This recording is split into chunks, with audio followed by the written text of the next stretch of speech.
All right, everyone, we are ready to get started. Welcome. Hello, and thank you for joining us for the 12th episode of the FCCI Cacao Academy. Today is September 9th, 2020. My name is Lauren Heineck of Well Tempered Media, and again, we are back for another exciting episode of this conversation series. Today, we're going to be focusing on cocoa quality standards and how that might impact the development of the project. Again, if you're just joining us, we encourage you to find the previous episodes that are available on the YouTube channel of FCCI with Spanish subtitles. You can catch all of the past 11 episodes there. And I'm joined today by co-creators of this digital collaborative cacao farmer peer training platform project, which is Dr. Carla Martin of Harvard University and Executive Director of the Fine Cacao and Chocolate Institute, and Alyssa Jade McDonald-Bertel of Cacao Academy. Today, we are also joined by two special guests from various parts of the world, and that is Brigitte Laliberté, the coordinator of the Cocoa of Excellence program, along with Bioversity International and CIAT, the International Center for Tropical Agriculture. And as well, we have with us a research assistant of the Cocoa of Excellence program, Dolores Alvarado. Thank you all for joining us, and it is great to be here again. Now, absolutely. We would also like to catch up with where we left off last week, because as always, this project is developing extremely quickly and there's so many things to catch up on with all of the volunteers and the back-end efforts. So I'll pass it over to Liz and Carla to discuss where they've evolved since last Wednesday. Thank you so much. Liz, how about I start off by sharing about Nicaragua, and then if you'd like to share about our design sprint, that would be great. So we, last week, were able to initiate one of our first Zoom seminars, is I think probably the right way to describe it, where we were joined by a group of people from Nicaragua, primarily, who were interested in looking at some of the first digital materials that we've developed using the cocoa quality standards that will be described throughout this conversation. What we had prepared for them was a suite of materials: video, audio, and images that can be in print or digital format. And we were able to use our time together to essentially play the videos, use the images, describe the content of the audio, and seek their feedback as they then attempted to use some of the protocols based on what content we had provided digitally. And we were able to get to a lot of interesting information. Throughout the process, we were surveying and polling to see where understanding was or where it wasn't, trying to keep everyone laughing, working through the moments that felt tense or confused as they were learning. And it was a very exciting process to see that in a period of about 4 hours with this group, we were able to get from an initial stage of feeling that the protocols were long or unapproachable or confusing to a stage that they felt comfortable with the overall content of the protocols that we were discussing, and also that they felt comfortable beginning to approach carrying them out practically themselves. So it's a very, very nascent step. We really look at this as a pilot, as part of a process of reviewing how these protocols work or function in practice. But we were excited to have that opportunity and really grateful for the feedback that our colleagues in Nicaragua shared with us. So as Carla mentioned before, we had two aspects: the actual delivery of the peer training in Nicaragua. And while we are all very confident and comfortable with different types of modern technology around us, like today we're speaking with you on Facebook Live, we're using Zoom, we were communicating with WhatsApp before we got here. There's a world of technology that is larger and more interesting than we know what's at hand. And as we are working on the FCCI Cacao Academy to find solutions for Nicaragua, Colombia, and Dominican Republic at the moment, we realize that these locations are sometimes rural and remote with different accesses to digital technology to communications to infrastructure. And so yesterday we were really excited to sit down and understand more about what is the technical backbone that we can actually work with to deliver the farmer training according to what the farmers are asking us for. Because sometimes farmers are asking us for training when they might say, I'd like to hear a conversation when I'm out on the farm, or when I'm home in the house, I'd like to watch a video with my family. And so they give us information like this about how they would like to receive the training, yet we need technical help to understand what is the infrastructure behind that. Is that microwave satellite technology? Is that IVR on demand, or all sorts of things? So yesterday we were really happy. We were hosted by the Digital Social Innovation Lab, which is part of the University of Mannheim here in Germany. And they brought together experts from SAP who are smart at using design thinking and design thinking sprints to come up with a whole bunch of new ideas when you're trying to solve a problem. And this was really new for Carla and I, as you know, through the process, we hold ourselves to principles of responsible innovation, which means we're constantly looking at evidence. In fact, for the last 12 weeks, we have had 10 volunteers sifting through 5 years of evidence around cacao farming in the 3 countries of cacao farmer health, livelihood, agricultural productivity, training and technology. And so we have a wealth of understanding of evidence, and we have the information from the farmers on what they want. And what we had yesterday is a Digital Social Innovation Lab helped us bring these worlds together with groups like the Young Connected organization. Perhaps you've heard there is a whole movement in the world about connecting rural and remote groups. So we were very lucky to sit with experts who knew technical infrastructure and who knew how to bring unconnected people together with our body of evidence, our volunteers. SAP Digital Social Innovation Lab led us through Design Thinking Sprint. You know what the outcome was? The outcome was is we thought of a curriculum modality that, despite the decades that Carla and I have already been working in cacao farmer curriculum, we hadn't thought of before.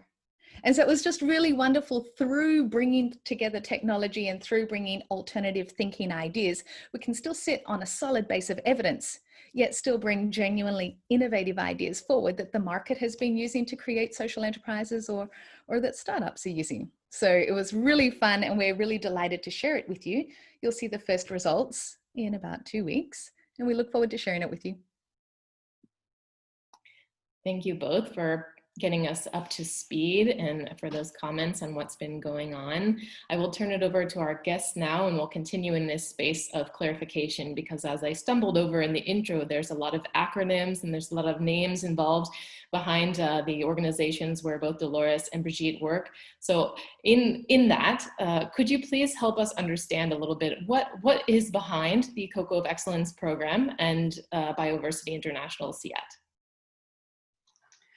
Thank you, Lauren.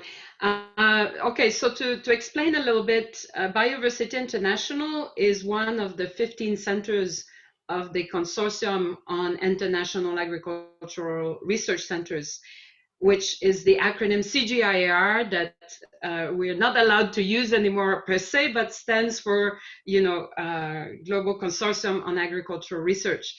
These 15 centers, they focus on different aspects. Some are particularly crop-based, like the International Rice Research Institute in the Philippines or the Wheat and Maize Institute in Mexico. And some are more thematic or regional, like the dry, arid tropics and so on. And Bioversity International is a center that was created in the mid-70s in response to the Green Revolution and the loss of diversity with the replacement of improved varieties. So at the beginning, this was a Bioversity, or IPGRI at that time was called the International Board for Plant Genetic Resources, was a group of collectors going around the world and collecting seeds and all kinds of varieties. And then as a result of that, the gene banks technologies, the policy around the exchange of genetic diversity and so on evolved.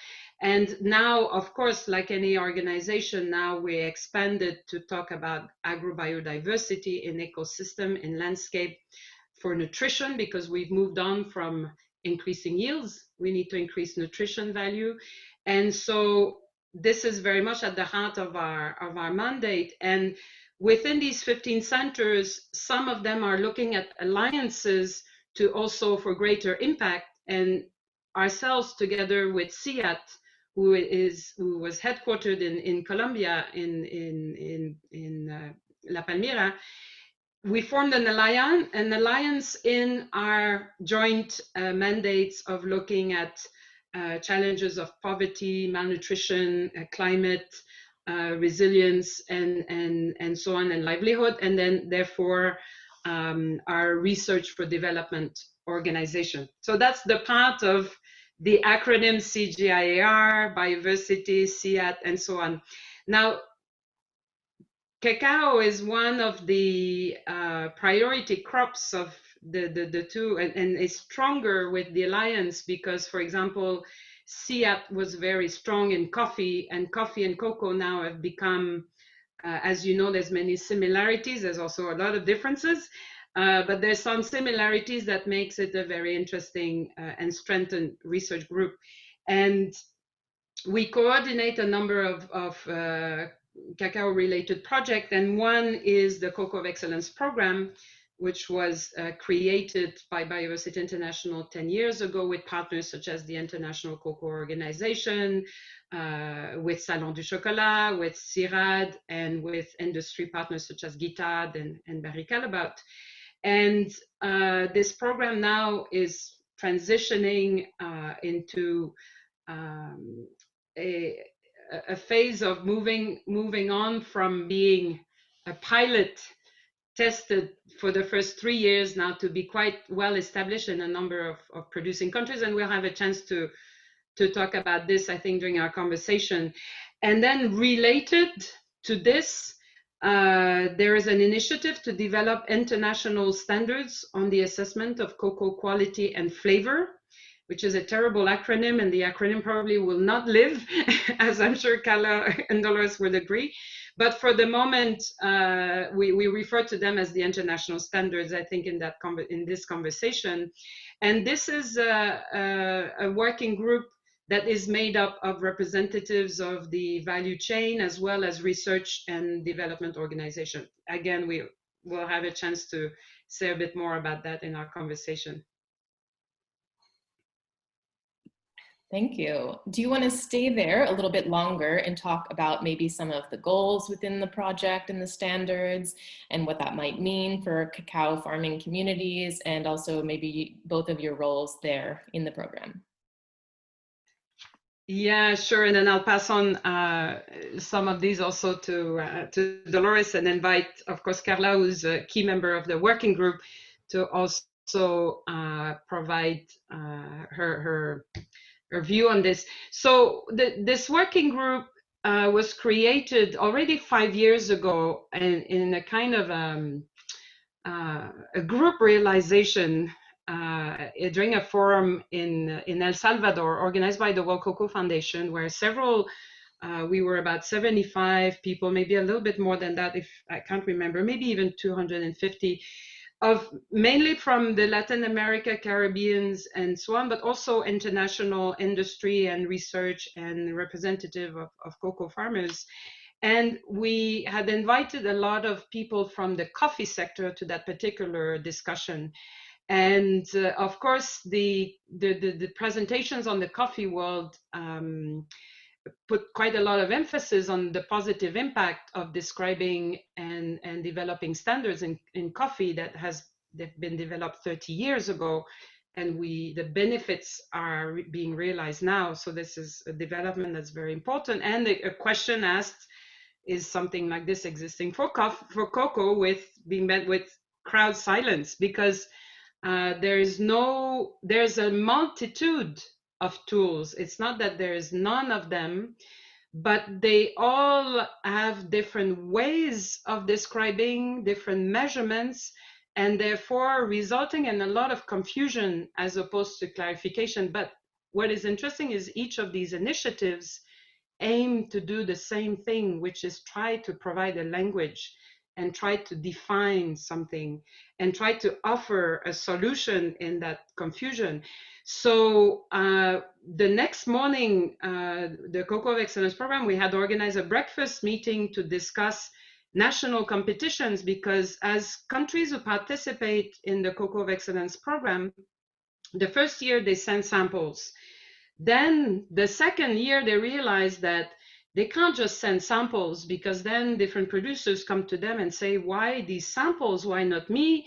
And then they eventually organize a national competition, which is our objective at the end, because if the pride and celebration can be at origin and the opportunity for breaking the market at origin, this is where there's impact. The international competition is a little driver, if you want, but is not the real objective. But you have to start somewhere, right? You have to start promoting excellence somewhere. And so what we're really happy to see is all the multitude of different national competitions with challenges.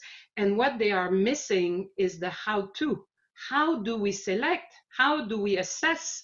What language should I use? And this buyer tells me this other buyer tells me that. That's not the same. Is my cocoa bad, good, and so on. So that breakfast meeting was actually scrapped out talking about national competition, because we talked about we need to do something about developing a language. And so we were asked to coordinate an informal working group. And as any initiative, you start with a group of very willing and interested people to say, we need to do something about this. So the first phase of the development was looking at who's active in that area in the cocoa world and who implements particular practices, what is being done in other crops such as coffee, olive oil, wine, but also beyond, you know, like cotton or wool or any product that has a quality standard has gone through a process of first defining, developing a language, and developing a way to measure.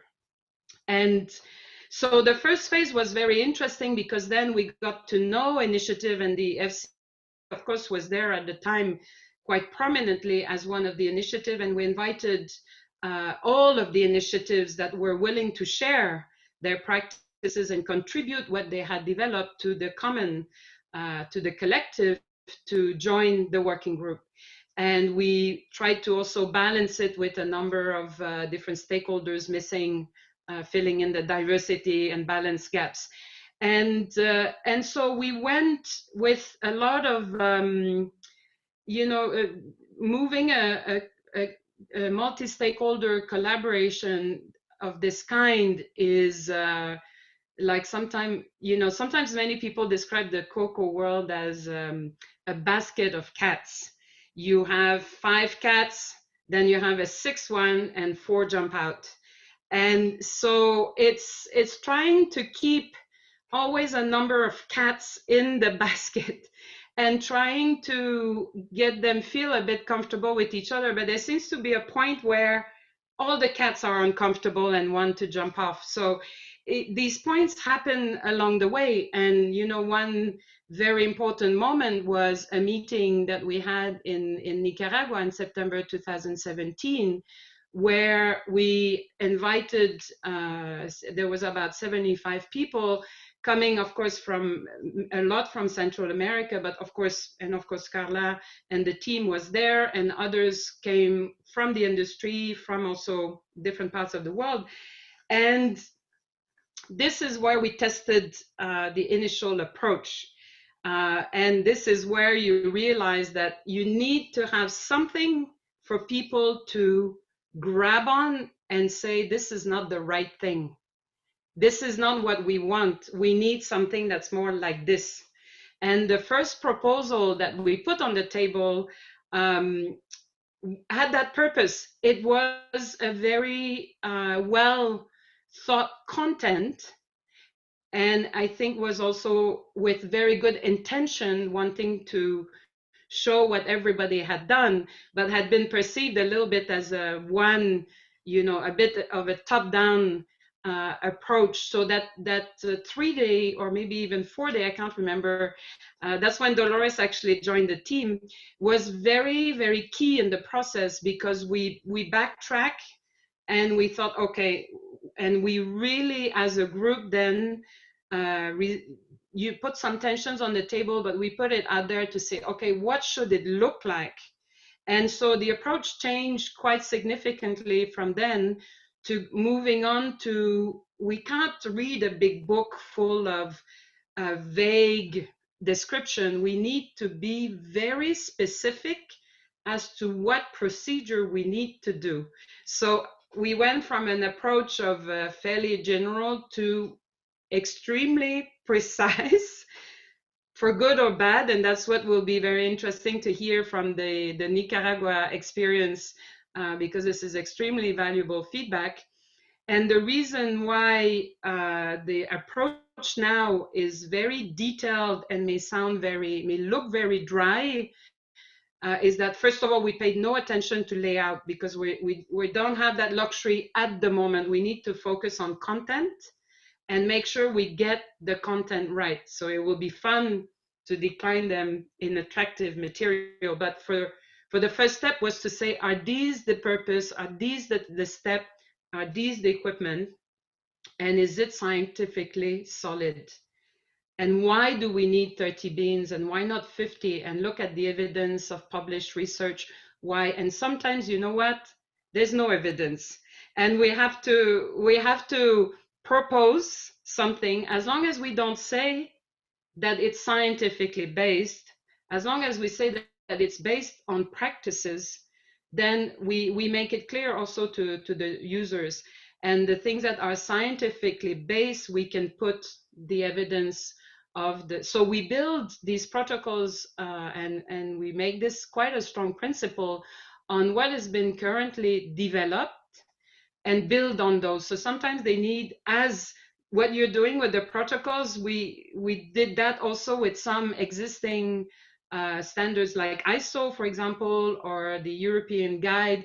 There's always something that's missing that's helpful to clarify. So the protocols at the moment are very much based on this, with, of course, the involvement of a working group, because doing them on our own would just be like any other initiative. It would go fast and then it would hit a wall at some point. So there's some level of impatience maybe also in the working group. That's very understandable. But I think that we try to stick to moving carefully and making sure that everybody is on board and that they will be able to be comfortable to promote them. And if not, then we need to resolve these issues internally with the working group, if it's possible, so we can speak with one voice. So maybe that's more than maybe you wanted on this first question, but that's to give some background. Absolutely. And Dolores or Carla, anything that you'd like to mention about your experience with the protocols and the development, or even, you've had such experience, Dolores, you live in a cocoa producing country, how maybe that has impacted your work there? Yes, first I wanted to say that what my role is in that work, and it is that I came exactly for this broad consultation that Brigitte mentioned, the first time that the users or organizations interested in the protocols had to give a feedback on what was being done. And I somehow I realized that, because I was very fresh also, so I also saw some things on the proposal that the public was mentioning, and I started to think what should be the next version of it, or but not in thinking more on the documents, not so much on the broad strategic view, but more on the document. And there was a space for me to work on this, because for example, the first proposal was done by Dr. Darin Suka, but there was nobody that had the task of sitting down and writing and getting all the input and putting it together, like how do we call it in Spanish? We say picar la piedra, like there was I don't know, doing the work.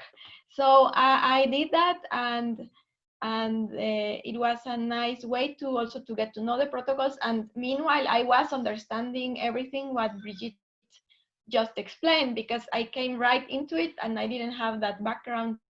So that was my main job. And 2018, we dedicated to try to draft the first protocols and getting more feedback. And we started to work also with task forces inside of the working group that could focus on one specific document at a time and be more technical and be able to take some decisions.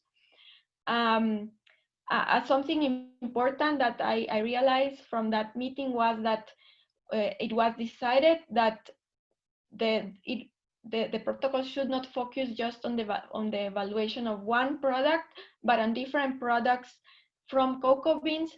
And very important is that these protocols, even if cocoa liquor is produced or even chocolate, that at the end we want to give a description of the cocoa beans, of what these cocoa beans means, not to judge the chocolate as a chocolate, but as the result of preparing the beans in such a way that then you can tell what the potential of the bean is.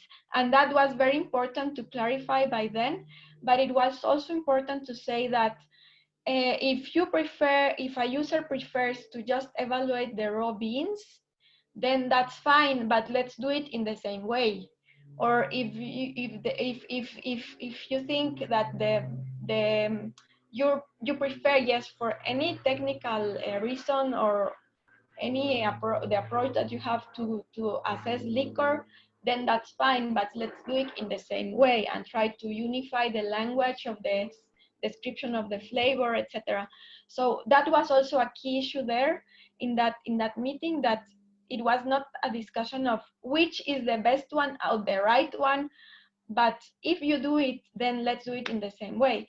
And also to say that there were clear differences of, one thing is to prepare the sample and the other thing is to analyze it, because that was also a bit mixed. And so was the standard to how to prepare the beans, or is the standard how to describe how the beans taste? And so we tried to separate those parts, the sample preparation as one topic, and if the sample is not prepared the same, then we cannot have the same description. So let's focus on how to prepare the sample and then how to make a judgment on it. And that clarifications were very useful to understand what the standards was also aiming to. And I'm very happy that I could help in that and fix and fill that, like that, that space that was needed. And right now I'm getting all the feedback, and my work is to gather it and then to see how we will work together to try to apply all the comments, because we are getting comments from different directions. Like someone say, I think that was great, this is a great suggestion, and the other says, I think that suggestion is too complicated, and then our work will be, I have to organize that and with the working group decide which is the one that we will take and do the next version. And here in Guatemala, well, let's say that my work with the standards and with COEX is through Bioversity International. So I'm not, I'm located in Guatemala, but my work has an impact on the team, and it's more international. But as I am from here and I know the actors of the sector, I get a lot of questions. And at the beginning, it was, when will these protocols be ready? Because we want them, we need them, we want to do how we should do things, and what is the best way to approach. And also people coming and saying, can you please come and look at my lab, because I would like to try to go in that direction, but we don't know if we have the equipment. And so I see the good thing of being here is that I really see the need from the producer side of view, or more from the producer countries. And I realize that Guatemala is a typical Latin American case, maybe in another scale, but from Colombia, the same things happen, like things like the country itself is switching from internal sale of cocoa beans for example, for drinking chocolate, into creating beans for doing maybe also drinking chocolate, but in a better understanding of the quality and being able to produce different profiles of that chocolate, but also for international or exporting purposes. And they want to match a quality that has not been understood in the country. So that's the very interesting part of being here. Yes, so I also explained a lot, but I think that was helpful. You so much. This is hugely clarifying to hear from both of you. I particularly like our metaphor of the basket of cats. I have 2 cats myself, and so I can see this in action. You know, sometimes you think that they want you to touch their belly, and the next thing you know, they are scratching you. So this is a very unpredictable type of way to engage. And if we can extend that metaphor a bit, by the way, I think we should write like a children's book about this process, and it can be illustrated with cats, but we'll set that aside for now. What often has been reported from my research with cacao farmers is that they will say something like, you know, we've talked to 12 different buyers, they've all looked at our cacao, and we got 12 different pieces of feedback. And so that lack of a common communication tool disadvantages farmers very heavily. It also disadvantages exporters, and it really, throughout the entire supply chain, creates a lot of challenges in our ability to communicate, to negotiate, to try to drive value toward the cacao itself or the people that are producing the cacao. And that's where the work that Brigitte and Dolores have spearheading is so essential. It's an attempt to get people to collaborate on something on which there are very dogmatic, entrenched opinions, in where people have a very competitive spirit at times with one another, and where there is not enough science. You know, we often refer to cacao in academia as an orphan crop. There is no international cacao institute like there is one for rice. You know, there's not like a potato research center. There's not the same level of detail that is yet available to us in cacao. And so what Brigitte and Dolores have done is basically take this basket of cats and attempt to get them to work together toward a common goal. And that common goal will have an enormous impact for everyone throughout the supply chain. And as we're already beginning to see some of that, where especially with Dolores's real precise work in preparing protocol, with Brigitte's structuring of meetings that bring these different actors together, we're finally beginning to see some of the fruits of all of that labor that they've put in. And we're beginning to also get feedback from people from not within this working group, that they feel optimistic for the first time in a while that we may be able to reach some kind of international agreements, that they may be able to be part of these conversations, and that they may finally have the communication tools that they know that they've needed, they have yet to fully grasp together. So that I see as the fundamental collaborative purpose of this work and why it's so essential. And you know, there's a lot of science behind it, but there's also a lot of humanistic or social science work that goes on that involves bringing people together, building trust, educating people. That, you know, we all like to imagine that we know plenty, but there are lots of gaps in our knowledge. We need to constantly be adapting. And it's doing this as an industry itself is maturing and professionalizing.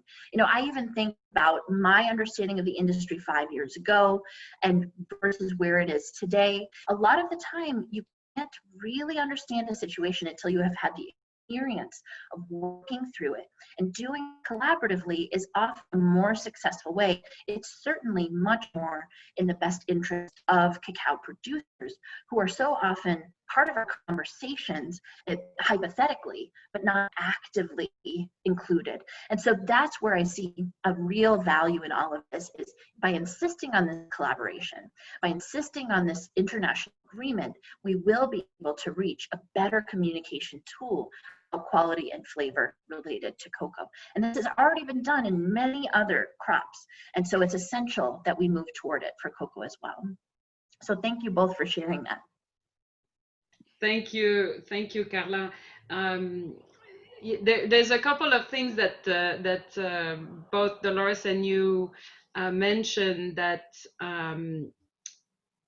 struck my imagination, not my imagination, but my thinking, is that I think we, you know, it's a very cliche thing to say that, you know, planets are aligning, but I really think that we are living very exciting times for decommoditizing cocoa, for moving into modernizing that crop as the cocoa producers deserve to grow a crop whereby they earn the merits of their efforts, that it's not a ceiling of, you know, today the world of cocoa is only 10%, less than 10% is fine flavor, so according to some definition, and 90% is bulk. There isn't a crop in the world that has that kind of division. And therefore, what happens is that in that bulk, there's excellent quality that is not recognized. And that's criminal. That is absolutely criminal, that that quality doesn't meet the fair price and doesn't allow the producer to access a market and to differentiate. But let's not forget the consumers of chocolate, you know, and give us access to that diversity. And so the standards, what is so exciting and keeps motivating Dolores and I and the whole team, because there's more in our team that you don't see on the screen today, is that this is providing the tool for so many things. We're being approached for developing projects together of things that were not possible 2 years ago. How can we think of developing geographical indications if we can't define what that quality would be? And so if somebody defines it on their own, it's the same chaos that exists. And this chaos is very interesting in many ways, because, for example, if you think of now, if I speak about the Cocoa of Excellence program, there's a part in the process which is we select the best 50, of course, blind. Of course, we don't know the origin of the sample, so there's some very interesting surprises and breakdown of cliches, that the best cocoa should come from country X, Y, Z, that floral comes from only that particular country, and we have complete surprises, and that's what's so interesting with that data. But once we select the best 50, then we process them into a dark chocolate, because that's a bit more affordable for sensory evaluation by a number of people who evaluate their cocoa in the form of chocolate. So professional chefs, chocolate makers, and so on. And these, I insist, they are professional. They know what they're doing. They are artists. They are professional in their trade and their art.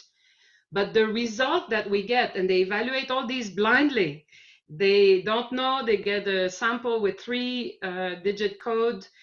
What we get is very revealing, not about individual evaluator, but the disagreement that there is in the community that is not helpful for the cocoa producers. And we have that evidence. So again, not to say that one is right and the other one is not. Of course, it's not this way, but to show that at the moment we cannot use all of this data per se, because one person will see an 8 out of 10 on cocoa because for he or she, this is the most they have experienced. And for somebody else, it will be a 2 because they know other cocos can be much higher, and therefore everything averages to 5. And that in itself is not useful. So we revert to the technical committee, who are expert in the full genetic diversity and potential of cocoa, to place these cocoa in that scale of the, and so what our aspirations are, and this is why it's very important to partner with the FCCI and groups who have the experience and expertise in training, is that the task is huge to build that base and to build that training. And it's at several levels. It's at the national quality labs, which can be a certified group that can be doing some training. It's a lot of entrepreneur people want to establish a sensory lab for themselves to be able to provide that independent service to producers, and producers, particularly in Latin America, the coffee countries, actually all coffee countries, they understand that. They completely get it, where we're going with the standards. And they also want us to go to a grading system based on flavor, and not just based on this bean is moldy or not, because a cut test, even though it gives critical information, is not an indicator of taste. And you really have to go to the sensory evaluation of the unroasted beans, the liquor, or the chocolate. And so I think we're at a very exciting time where all efforts are needed, all expertise, it's all hands on deck. But it's a question of understanding what are the complementarities, what are the strengths of everyone, so that we can attack the task in a uniform manner, because the producing countries, they don't want to get involved in political conversations. As Dolores said, they're ready to adopt the protocols as they are, because there's nothing else. We may want to slow it down a little bit, but that's why we speed up their review and the feedback, and that's why piloting and demonstrating them is so critical at this point, because we need to get them right, and then we can continue updating them a little bit, but we need to have the 90% solid enough to say, okay, we can put this out there, it can be used, and start building experience. I definitely agree with you that we are in some very exciting times within the Chocosphere. And alongside of that, we're also in very trying times now that we've been experiencing globally in the last few months together. And I'm hearing from all of you that farmer input is so imperative to how you move forward with international standards. It'd be interesting to hear how we could close the loop within what is their involvement. And you also mentioned labs. I would love to hear more about what that entails and how they function. And if with COVID in place, that's been more difficult or perhaps easier for farmers to now access, since so many things are going online and being accessed in various methods of technology. Thanks, Lauren, for that question. So, of course, first and foremost, we need to be concerned about the health and safety of the cocoa farmers and their ability to look after themselves, look after their communities, their families, and so on, through the income that they get from cocoa farming. And in many countries, that has been majorly interrupted and disrupted, and that has a whole series of devastating impacts.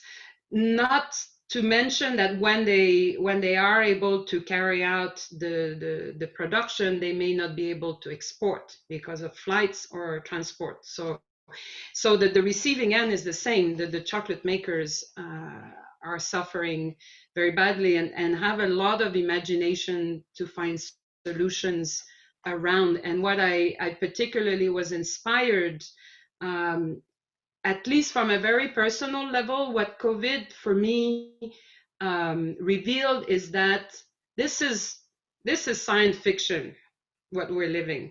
So everything's possible. 6 months ago, I would have been more, well, we don't know, this is not possible, we've never seen this. No, everything's possible now. And therefore, it also breaks some of the barriers of what can be the solutions, and things that we would never have gone into 6 months ago or 8 months ago. I think now we entertain, because this is a crazy world and it's going to be met with crazy solutions. And so one thing that, and there's a lot of people that are very engaged in making sure that chocolate makers are able to continue producing, because of course, without chocolate, without consumers reaching these chocolates, there's no point having the crop. And there's very interesting movements in that direction. And there's a lot of people also working with the producers and ensuring that they can carry out their production in a safe and distanced way. But what is interesting, and that comes maybe a little bit to the connection on the digital tools, is that related to digitalization, One of the projects we were involved was piloting a blockchain project in Trinidad and Tobago and in Sierra Leone. And even though we did not succeed in the short time frame of the project, it was 9 months to fully blockchain and put it on and do the marketplace development. The feedback session that we received was the most impactful activity that happened, that was a direct impact, is providing a tool to digitalize, and with the use of sensors in the fermentation box, was to be able to monitor a process that normally would have required people to physically be together at the fermentation center, or to have the extension worker traveling 5 hours to come and visit the farm, when now with just not just an email, but sending the data resulting from the sensors, the extension agent was able to provide some advice without moving and without being in contact. So the potential in digitalization is great. There's big barriers, and that's a very interesting challenge to tackle.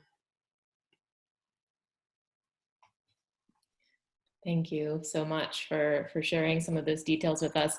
To stay in a moment of celebrations and achievements, and also this paradox of worry, when you think about what you've seen accomplished through the protocols and through the samples received, what are you excited about? What is surprising? And also, what worries you about some of the futures of where cocoa producers lie and the countries that they're within?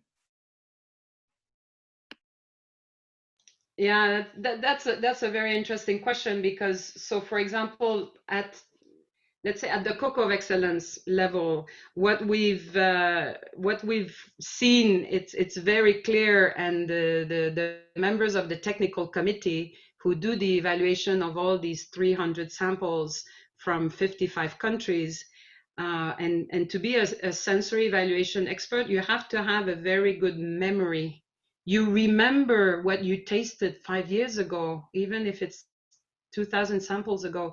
And they are all unanimous to say what we taste is quality superior at every edition. So what that means is that it doesn't mean necessarily that cocoa production has increased its quality, because we can't prove that just by that. But what it definitely means is that the capacity of countries to recognize it, to identify it, and to select it for a competition has increased. And to ask the right questions, that the realization that countries who have selected based only on cut tests have paid the price in some editions, because the ones who used to be the kings of the cocoa quality, for one edition, for example, if they did not receive an international cocoa award, they were devastated. Then there was an opportunity for a conversation, and then a major improvement, which meant we do need at the national level to gather that expertise, because it exists at the national level somewhere, but it may not be connected to the political group that manages the board or manages the cooperative, because cocoa is political. It's extremely political. And so what we try to work, and I think that's what we share also with FCCI, is try to be that neutral body who can help moderate between different interest groups to make sure that they're able to work together. And many sometimes are not. It's like a dysfunctional family sometimes, members don't get on, but it's to find that additional level of authority that will provide a safe space for the partners who normally would not work together to work together. Because at the end of the day, each country needs to promote their best. It's like the Olympic Games. They need to promote their best runners. They cannot promote it based on preferences or friendship, or that doesn't equate necessarily quality. Plus, it creates a backlash internally where producers resent that kind of selection. So that work is very interesting because we accompany and listen countries telling us what they struggle with, which has fed a lot the work of the standards. This has given us a big motivation because we know to what degree these are needed. And here maybe I can ask Dolores to talk a little bit about your experience in Guatemala, because you're directly involved in trying to get partners to work together, and how important it is to get that capacity and that neutrality over the assessment of samples. Yes, here right now I'm quite close to the National Organization Committee for the next edition for this edition of the COEX, of the Cocoa of Excellence program. And yes, it's exactly as Brigitte says, like there is the need to unite or to join different parts that are interested in being part of it. And now the discussion right now is who will assess the samples, who will process the samples in the country, who will taste them. And so they are asking me as an observer to help identify which is the best lab to process the samples, how we can do that, giving the time, giving the COVID, giving all the national situation. And so it's a good opportunity. It's a really a unique opportunity to be able to not just, because this coming together will not just be for this competition, but then they will see that they can work together and maybe bring the whole quality of the country to a different level. And that's very interesting to see that these competitions drives the sector to come to something like this. And yes, I don't know if this is the moment, but I thought of also telling that because you asked of what we have achieved and so on, and if we look it from the side of the protocols and the feedback and the people that are interested in the webpage that I see Carla just inserted in the Facebook chat, is that we are really having a good response. We are asking people to register to the webpage when they for downloading the protocols, and today we have around 600 registered users. This means that, of course, more people are coming to the webpage and looking at it, but at least 600 people have downloaded the protocols, and we have 55 countries, people from 55 countries. And for example, one of the countries at the top are many different cocoa producing countries, but also consumers and processors. But it's really mixed at the beginning. It's not just that you see or only the processors or only the buyers, but many of the cocoa producing countries are at the top.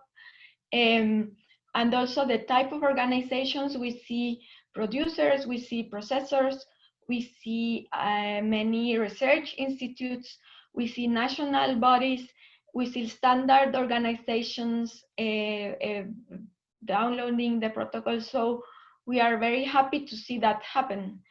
But at the beginning, we didn't know what to expect, but now we are very happy that this is happening. And that's why these events like today are also important, because we want to say that all those that have downloaded them, please come back to us and give us the feedback in any level, at any any level that any user wants to comment. And the information is in the webpage, but we are also open if you want to connect through Facebook or through any other channel to tell us what you think and how we can improve the documents. And yes, that's very important for us. Thank you both. As official timekeeper, I have to acknowledge that we're nearing the hour, and I'm sure we could continue to speak for more hours and bring on incredible other voices as well into this discussion. If you're listening, please add some comments below so you can engage with us as well. But I'll just see if Liz and Carla, the co-creators of the project, have any further questions or comments, and then we'll move on to where we are.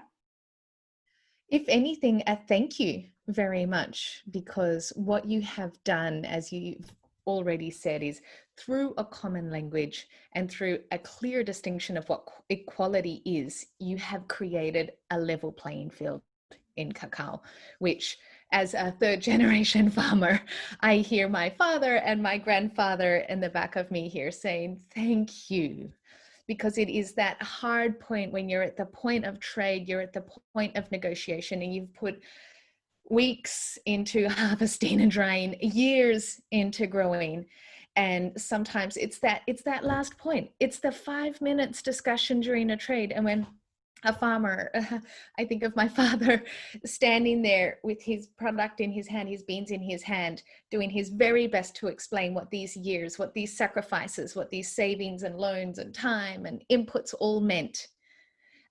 When you give us tools to facilitate that exchange, it is a direct contribution to equality. And I really hope that everybody here listening to that sees that's what all of this detailed work does. So thank you from a farmer. Thank you for your contribution. Thank you very much, Liz. That means a lot, of course, coming from what you represent, from your experience. And thank you very much, Carla, for the information, for the invitation.